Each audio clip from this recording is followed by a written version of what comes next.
Tatyana Lazareva Halis dikmek ustacısı, onun işlerinde zengin hemşiralı gergefler var. Onlar historia gibi olurlar, angılarını iplikle iğne anladırlar. Tatyana'nın laflarına göre dikmek ona dini değil sadece yaratıcılık ama kolaylık koruma adetleri. Onun koleksiyasında var nasıl görmenice Moldovan hem Gagavuz gergeflerini, öyle de zamandaş автор kompozisiyalarını. O vurgularını her bir dikişte yel hem ustacının can sıcaklığı. Benim canım acır bizim toprağıma, поэтому ben açan kızlara verirdim bir resim, mutlaka savaşardım vermeye, üzüm olsun hem de yapracık olsun. Sonra da bu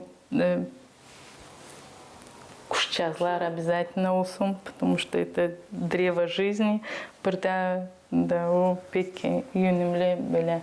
Tatyana Petrovna'nın işlerinde gösterili halk ornamentler, güzel çiçek gergefleri, zamandaş автор kompozisiyaları, her bir dikmek işine Tatyana kendi sevgisini hem dayanmasını koyar. Benim canım çeker, öbür ramka yapma.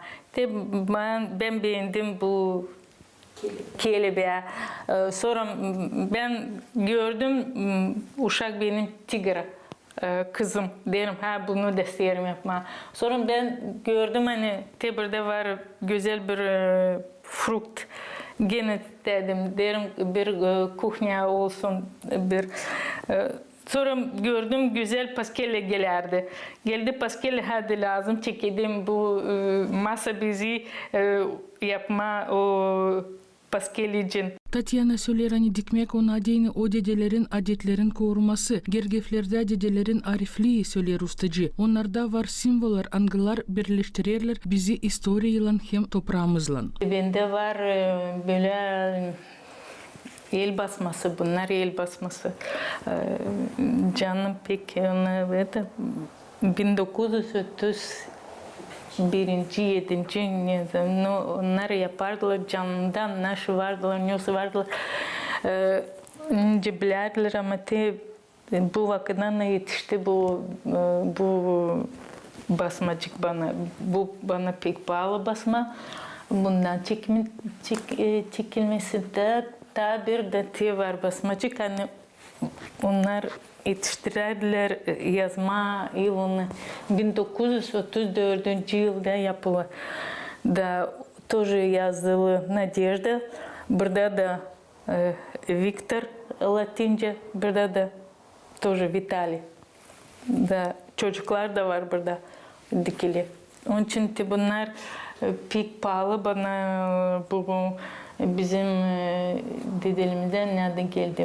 Zanatına göre Tatyana üretici. O açtı uşaklar için ipliklerin hem gergeflerin büyülü dünyayı üretti, onları görme güzelliği sadece işlerde. Onun öğrenicisi Zinaida okulu bitirdikten sonra ilerlediğer dikmekle zanatlanma. Я очень благодарна Татьяне Петровне за... Büyün şükür ederim Tatyana Petrovna onun becermekleri, bilgileri için angılarını bize de verdi. Bana pek meraklıydı neyse yaratma. O türlü teknikalara üretti. Şimdi ben zamandaş dikmekle gobelin stilinde zanatlanırım.